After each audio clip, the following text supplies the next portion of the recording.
Lee, John. I want to thank Speaker Johnson as well, particularly for inviting the Gold Star families today for a presentation of the Congressional Gold Medal on behalf of their children who were blasted by a suicide bomber that came out of Bagram prison, and it didn't have to happen.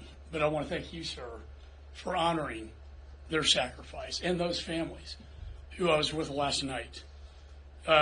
We've been working, I'd say 3 years, but really 2. The first year, the Democrats were in power, and we did absolutely nothing to investigate the events of Afghanistan and what happened that day through the evacuation. After this probably most comprehensive investigation with the witnesses, the documents, it's an historic document. It's not a political document. It's very historic. I was a federal prosecutor.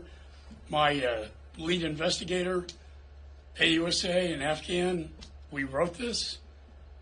And before you criticize it, read it. Everything is built on facts and evidence. And we made our case. We didn't draw conclusions in advance. We built the case all the way up. What we found was actually quite disturbing. We found that on day one, Joe Biden didn't care about the Doha agreement.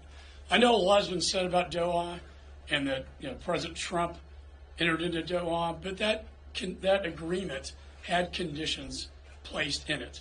First of all, Taliban cannot attack U.S. forces, which they were doing. They cannot harbor or protect al-Qaeda, which they were doing. Al-Zawahiri being the prime example. Number 2 to bin Laden was protected by Haqqani Taliban in Afghanistan. So when Secretary Pompeo briefed President Trump on that, he said they're in violation. We're going to keep our 2,500 troops, 6,500 NATO, with the blessing of NATO, our air cover, most importantly, and our contractors. And we are not going to abandon the Afghans. On day one, President Biden comes into office with a political agenda, a campaign promise built on a timeline. The timeline is to withdraw by the 20th anniversary of 9/11. Had nothing to do with policy, had nothing to do with national security, rather everything to do with a political timeline gimmick. And for those who say that Doha somehow factored into the president's thinking, I would just refer you to his spokesperson, who said Doha is immaterial to this evacuation. They were hell-bent to get out. It was called Go to Zero, and they did. Go to Zero meant all military, it meant all contractors, it meant all air cover and intelligence pulling out of Afghanistan, leaving the Afghan army defenseless. So what happens? State Department is charged with the evacuation plan, but they didn't have a plan. They didn't have a plan until the day, they didn't initiate the plan until the day the Taliban actually took over Kabul. Think about that. On their way to the embassy. Ambassador Wilson, in charge of this, flees as a coward, runs to the airport, leaves his employees at the embassy, including the 100 Afghans who we promised we would protect, were left to the Taliban. Thousands of classified documents and passports burned, $7 billion in Bagram prison left behind.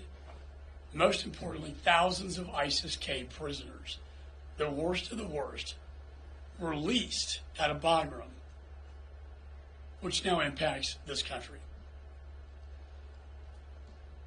They put the Taliban in charge. Can you imagine this? You've been fighting the Taliban for 20 years, and now your sworn enemy is your brother in arms.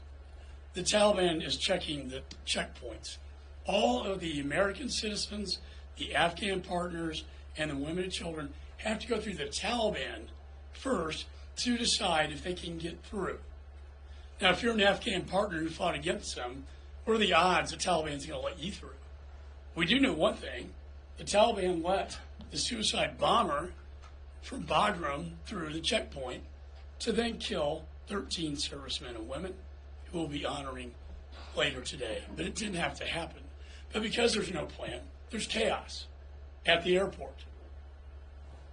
The Taliban's there firing. Our Marines are thrown on the ground undefended. And that fate, that time, that day, we knew the day and the time it was going to happen. And sure enough, boom.